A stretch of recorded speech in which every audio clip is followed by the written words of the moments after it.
Qu'on se retrouve en direct dans Punchline sur CNews et sur Europe 1 avec notre invité Michel Onfray. Bonsoir Michel Onfray. Bonsoir. Philosophe, auteur de plusieurs livres, Dieu, le philosophe et le rabbin aux éditions Bouquin et La Nef des Fous 2, ça vient de sortir, c'est bien cela 3, pardon, j'en avais un de retard.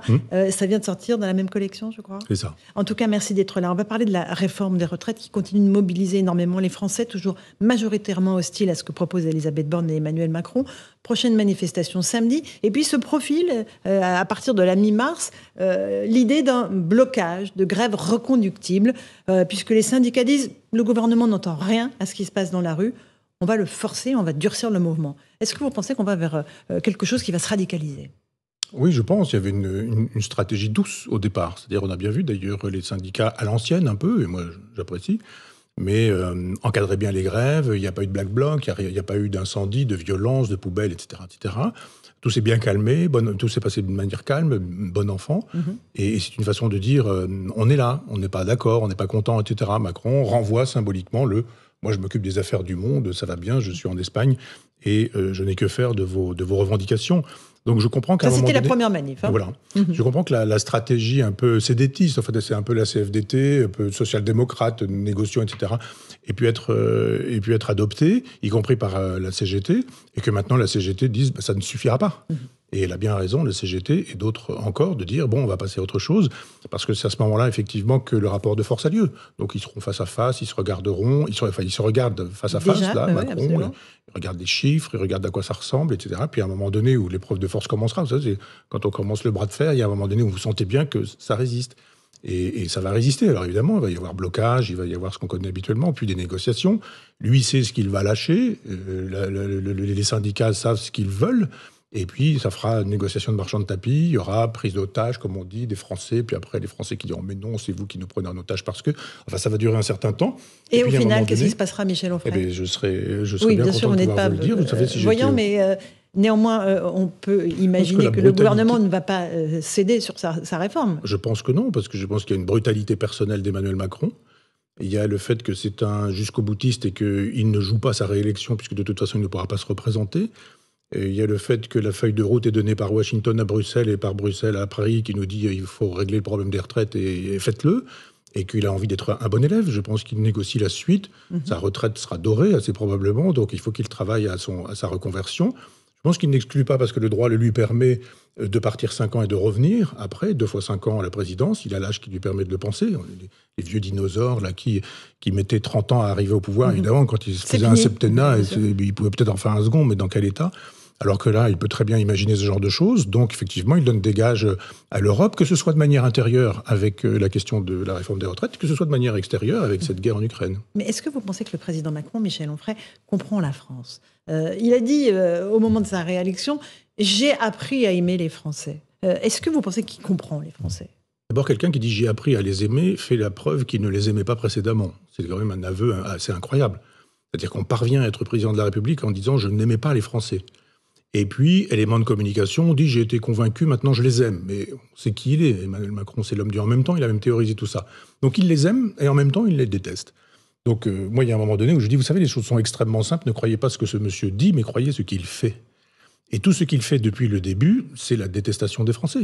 On a vu, même aujourd'hui encore, cette idée qu'on puisse ne pas voter le repas à 1 euro pour les étudiants. Alors, effectivement, c'est une proposition de loi qui avait été faite par une députée socialiste de faire un repas universel à 1 euro pour tous les étudiants, notamment dans les Crous. La majorité d'Emmanuel Macron, plus 7 députés LR, ont voté contre. On parle d'un repas à 1 euro qui est parfois cher pour des étudiants dans la grande précarité. Eh bien, le diable étant dans les détails, c'est tout Macron qui est ici. C'est-à-dire fort avec les faibles et faible avec les forts. Il y a de l'argent quand il s'agit de trouver des munitions pour l'Ukraine, il n'y a aucun problème. Il y a de l'argent quand il s'agit d'accueillir une immigration qu'on a laissé faire parce qu'il faut absolument que les frontières disparaissent. Mais il n'y a pas d'argent pour payer les repas de nos étudiants. Ça veut dire qu'il ignore aussi ce que c'est que la condition étudiante. Si on a des parents riches qui peuvent payer les études, salarier leur fils, leur fiston, leur fistonne, il n'y a aucun problème. Sinon, c'est quoi ? C'est livrer des pizzas avec des vélos électriques à 11h du soir. C'est pour les jeunes filles en plein hiver. Être caissière. Moi, là où je fais mes courses, il y a des jeunes filles qui tournent régulièrement, mais elles payent leurs études en étant caissières. Et cette idée qu'on pourrait se retrouver sur un projet comme celui-ci, 1 euro, un repas chaud, pour les étudiants, c'est quand même formidable. Mais vous savez sur quel argument les députés macronistes n'ont pas voté ? Eh bien, tout simplement parce qu'elle aurait bénéficié aussi aux étudiants des milieux les plus favorisés.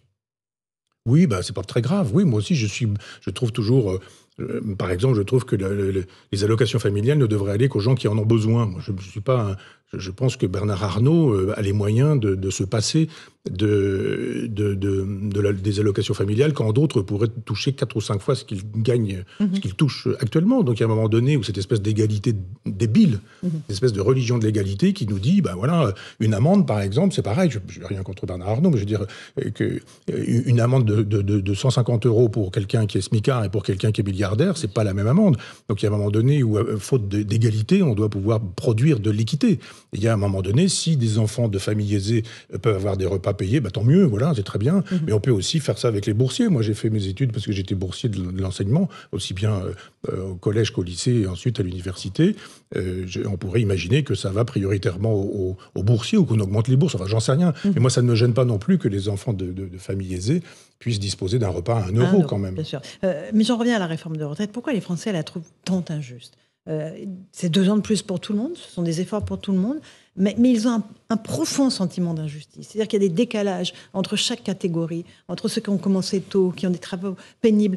Comment est-ce que vous expliquez, encore une fois, vraiment cet élan spontané des Français en disant non, cette retraite n'est pas juste ? Parce que c'est une goutte d'eau qui fait déborder un vase déjà plein. Et on peut se dire quand même, une goutte d'eau, c'est pas ça qui fait déborder un vase, mais ça fait déborder un vase presque plein.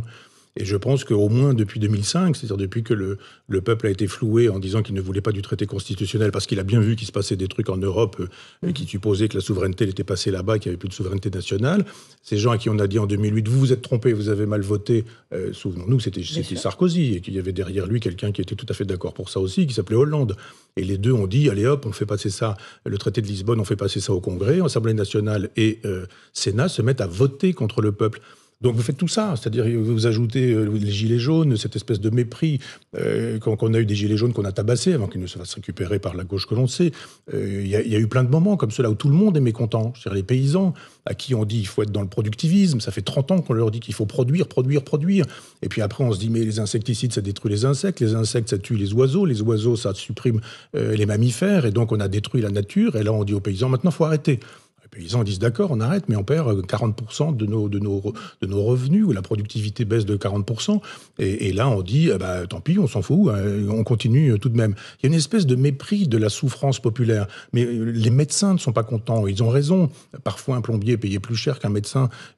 Donc, il y a un moment donné où il y a des choses qui ne vont pas. Des gens qui font plus de 10 années d'études, il y a un moment donné où on doit dire, il faut qu'on garde ces gens, qu'on les paye correctement, qu'on invente à nouveau des façons de faire de la médecine, qu'on n'ait pas des médecins à l'ancienne, comme j'en ai connu, moi, qui travaillaient nuit et jour, tout le temps, etc., parce qu'ils ont droit à une vie de famille, parce qu'ils ont droit de se reposer, d'avoir des copains, des copines, des amis, etc. Il y a une incompréhension de ce qu'est le peuple, et je pense que Macron n'a pas appris à aimer le peuple, il a appris à comprendre qu'il y avait un peuple qui n'était pas d'accord avec lui. À l'Assemblée nationale, depuis le début de la semaine, on assiste à un spectacle assez surprenant, on va le dire, pour le dire gentiment et poliment. Écoutez juste cette petite séquence où il y a à la fois Aurore Berger, macroniste, et Yaël Braun-Pivet, présidente de l'Assemblée nationale, qui n'arrive pas à se faire entendre tant le chahut est important. Écoutez. Cela fait 40 minutes que nous avons perdu. 40 minutes où nous ne débattons pas des retraites. 40 minutes de perdu pour le débat qu'attendent les Français. Vous ne croyez pas que nos compatriotes méritent mieux que ça? On n'est pas dans un amphi, on n'est pas dans une manif, on est dans l'hémicycle de l'Assemblée nationale. Qu'est-ce qu'elle dit, cette séquence, pour vous, Michel Onfray? 18 000 amendements déposés par la NUPS, 15 000 par la France Insoumise, un débat bloqué. On n'ira pas au fond de l'article 7, qui est l'article précisément qui fait passer l'âge de 62 à 64 ans. On est dans l'impuissance totale? On est dans la 4e République. C'est ça le problème. C'est-à-dire on est dans la 4e République. Avec la 5e République, le président présidait, le gouvernement gouvernait, les députés faisaient un travail, il y avait un travail en amont, on respectait la démocratie, on respectait l'Assemblée nationale, et tant bien que mal, ça fonctionnait, c'était correct. Il y avait des partis, le général de Gaulle fustigeait les politiciens, enfin que ces fameux partis, mais en même temps, il avait fait de telle sorte que ça n'était pas les partis qui faisaient la loi, comme c'était le cas avec la 4e République, où les partis pouvaient défaire un gouvernement. Et le général de Gaulle fait la 5e en disant qu'il faut qu'il y ait une stabilité gouvernementale. Le président Macron a été élu dans les conditions que nous savons. avec une espèce de coup d'État médiatique perpétuel où on nous dit Marine Le Pen existe, et puis à un moment donné où elle est au second tour, on dit au fait, on a oublié de vous dire, elle est nazie, donc il va quand même falloir voter pour le général de Gaulle et Jean Moulin. Donc, voilà. Donc c'est par défaut, des gens disent non, je ne vote pas pour lui, mais je vote contre Marine Le Pen. Il y a un deuxième moment où on peut voir s'il y a vraiment une adhésion franche, plutôt que cette espèce de coup fourré de l'élection présidentielle. Et quand il y a une Assemblée nationale, on dit voilà, beaucoup de députés du Front National, beaucoup de députés de la France Insoumise, et à ce moment-là, le chef de l'État obéit. Le chef de l'État obéit à la représentation nationale. Il se dit, je vais changer de politique. En temps normal, quand on perd, soit on dissout, soit on s'en va, ça c'est le général de Gaulle, soit éventuellement on change de Premier ministre pour changer de politique, ça c'était Mitterrand, à sa manière, et là il devrait dire, je ne dispose pas d'une Assemblée nationale à ma main, donc je ne peux pas faire ma politique. On va essayer de faire une politique ensemble avec ce que veulent ces gens-là. Mais je pense que la NUPES projette se projette dans la prochaine présidentielle, Mélenchon ira, et Marine Le Pen aussi. Et donc, ce sont des gens qui jouent la question des présidentielles. Alors, l'une joue l'espèce de respectabilité. Marine Le Pen. Vu, nous, on est bien peignés, on est propre, on est poli, on est courtois, on est bien habillés. Et puis l'autre dit, on va transformer en ZAD. Je crois que c'est eux qui ont utilisé l'expression en disant, il faut que ce soit une ZAD. Donc, cette façon de dire, la démocratie, on n'en a rien à faire, le Parlement, on n'en a rien à faire, ce que veut le peuple, on n'en a rien à faire. Je regrette, mais les gens qui ont voté pour Marine Le Pen, c'est le peuple aussi. C'est pas que le peuple de Mélenchon. Puis il y a les gens qui ont voté pour Emmanuel Macron, d'autres pour les Républicains, et on compose avec ça. Si on est gaulien, on est dans l'intérêt général, on est dans le bien public, et on se dit, je ne fais pas passer ma feuille de route maastrichtienne, mais je vais faire une politique qui sera nationale, qui sera faite pour la nation, auquel cas je dois pouvoir trouver des alliés ici, là ou ailleurs. Mais comme tout le monde fait de la politique politicienne, il est bien évident que l'intérêt général, la France et les Français, on voit ça avec l'Ukraine, c'est une guerre européenne, c'est une guerre européiste, c'est pas une guerre des Français, ça devient une guerre des Français, mais avec un profond mépris du peuple. On ne sollicite plus jamais le peuple. D'accord. Un tout petit mot, est-ce que c'est à Marine Le Pen que tout cela va bénéficier ou pas ? Pour l'heure, ça ressemble à ça. C'est-à-dire qu'elle montre une espèce de respectabilité, elle montre qu'elle a une équipe, elle montre qu'elle a des gens qui travaillent, elle montre que ces gens-là se comportent correctement. On ne peut pas hurler, vociférer, on ne peut pas dire « moi j'ai payé mes études en étant dealer », on ne peut pas arriver avec des baskets effondrées, des t-shirts comme ça, en disant « le peuple c'est ça ». Ces gens ne connaissent pas le peuple. Le peuple ne se reconnaît pas dans cette grossièreté, dans cette vulgarité, dans ce tutoiement de 1793. C'est ces Jacobins qui pensaient que quand on tutoyait, quand on appelait citoyen, qu'on évitait monsieur, etc., on était proche du peuple. Mais quelle idée ces gens-là se font-ils du peuple ? Le peuple n'est pas grossier comme ces gens-là, le peuple n'est pas vulgaire comme ces gens-là. Il y a un moment donné où ces gens-là se font une idée du peuple en ayant l'impression qu'ils l'incarnent. Mais non, le peuple, c'est autre chose que ça. D'ailleurs, c'est dans la représentation nationale, c'est tout le monde, dont eux, mais pas seulement eux. Michel Onfray, vous avez aussi évoqué il y a quelques instants l'Ukraine. Le président Zelensky était en France hier soir. Il est parti ce matin en compagnie d'Emmanuel Macron à Bruxelles pour demander aux Européens plus d'armes lourdes, plus de missiles longue portée et des avions de chasse. Jusqu'où peut-on aller sans enclencher une escalade qui pourrait nous entraîner dans le conflit ? Ça pourrait être escalatoire, comme a dit notre Premier ministre, comme notre chef de l'État qui crée des néologismes. Écoutez, moi jadis, j'avais lu Les Thibauts de Martin Dugard, c'était une grande saga, et il y a notamment un volume qui s'appelle L'été 14, qui montre bien comment se fabrique la guerre 14-18, comment elle arrive. Avec des petites choses comme ça, c'est des morceaux de puzzle. Et là, depuis le début, nous sommes dans la co-belligérance. Il faut être Macron pour penser qu'on peut d'une part fournir de l'aide à des Ukrainiens et d'autre part ne pas être co-belligérant. Dès qu'on commence à choisir un camp, on est co-belligérant, c'est tout. Donc ça avance, et ceci indépendamment de ce que veulent les Français. Les Français, on ne les a pas sollicités, on n'a pas demandé au Congrès de se réunir pour savoir si il était bon que nous allions faire cette guerre qui est la guerre des Ukrainiens contre les Russes. Mais pourquoi est-ce qu'on ne va pas faire une guerre au Tibet en estimant qu'il faut déloger la Chine du Tibet puisque le Tibet est occupé. Par exemple, on pourrait très bien imaginer pourquoi est-ce qu'on choisit nos guerres. Celle-ci est un peu plus proche, quand même. Elle est à quelques centaines de kilomètres de chez nous. C'est la jurisprudence de Jean-Marie Le Pen. Il vaut mieux mon voisin que mon cousin ou je ne sais pas quoi, en disant... Mais l'Ukraine, ce n'est pas nous. Ce ne sont pas nos valeurs démocratiques. Il y a un truc encore plus près de la France que l'Ukraine, c'est la France. Et je pense que les étudiants, les gens, les pauvres, les gens modestes, ils préféraient qu'on se soucie d'eux plutôt que de géostratégie et de géopolitique internationale, du moins européenne, car Madame Ursula von der Leyen a décidé pour les Français ce que serait leur avenir. C'est-à-dire les gens ne font pas forcément la relation entre la facture du boulanger qui a été multipliée par je ne sais combien, et puis cette déclaration de guerre qui fait de nous des co-belligérants. Et à un moment donné, il va falloir qu'on arrête de croire qu'on peut avoir le beurre et l'argent du beurre. S'il y a une inflation, s'il y a une misère, une pauvreté, si on demande aux gens de baisser leur chauffage, c'est parce que nous avons choisi d'obéir à Mme Ursula von der Leyen.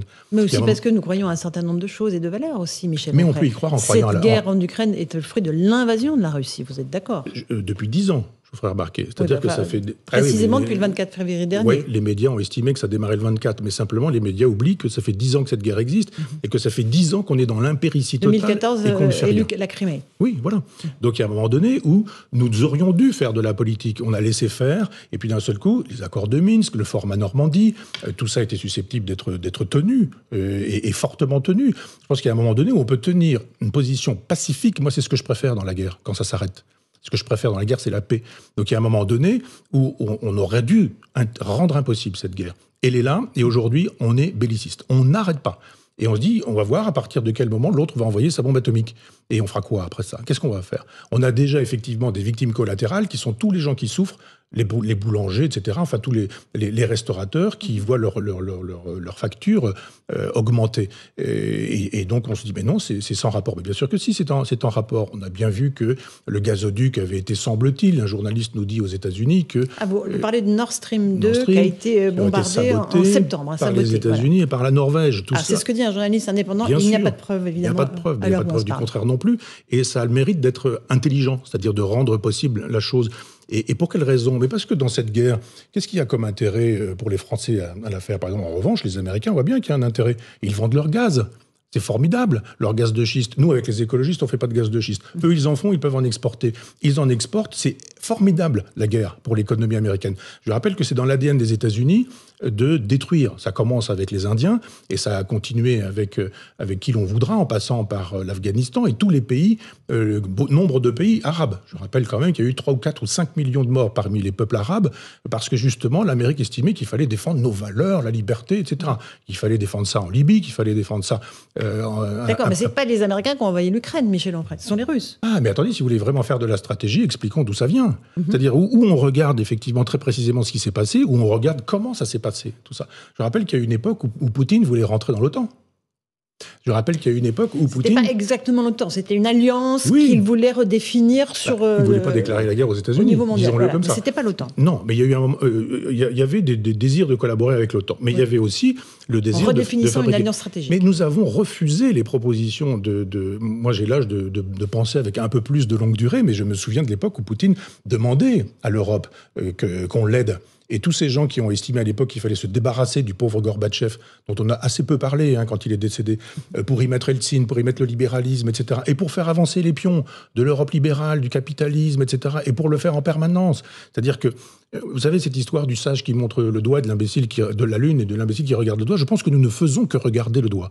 Si nous regardons vraiment comment fonctionne cette guerre, d'où elle vient, elle a été fabriquée, c'est gros comme une maison, et nous tombons dans le panneau.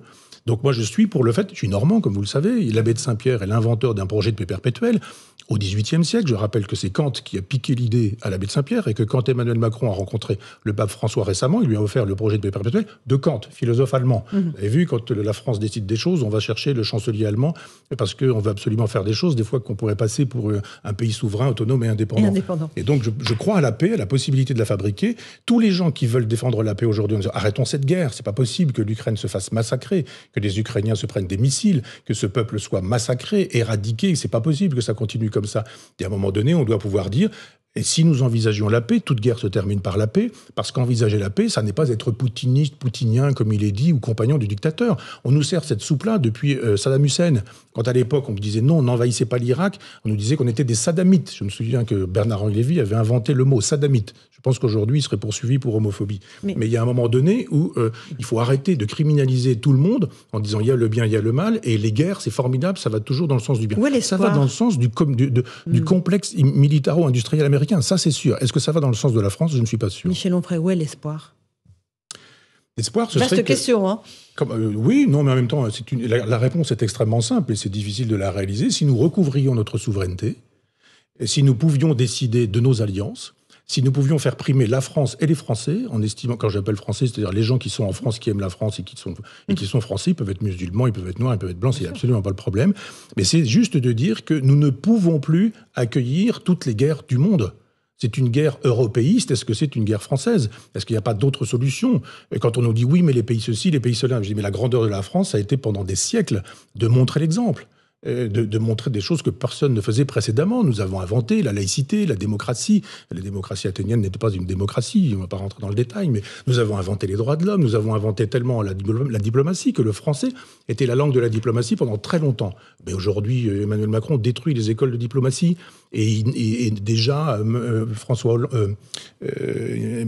Sarkozy nommait des copains diplomates, des gens fort sympathiques au demeurant, s'ils étaient des écrivains et parfois des bons écrivains. Donc l'espoir, c'est la France quand même. Ben, l'espoir, c'est la France pourvu qu'elle revienne au centre d'elle-même, pourvu qu'on remette l'Église française au cœur du village français. Merci beaucoup d'être venu ce matin nous faire part de vos analyses. La Nef des Fous 3, c'est votre dernier livre. Et puis il y a aussi Dieu, le philosophe et le rabbin avec Michael Azoulay aux éditions Bouquin. Merci beaucoup Michel Onfray d'être venu ce soir dans Punchline sur CNews et sur Europe 1.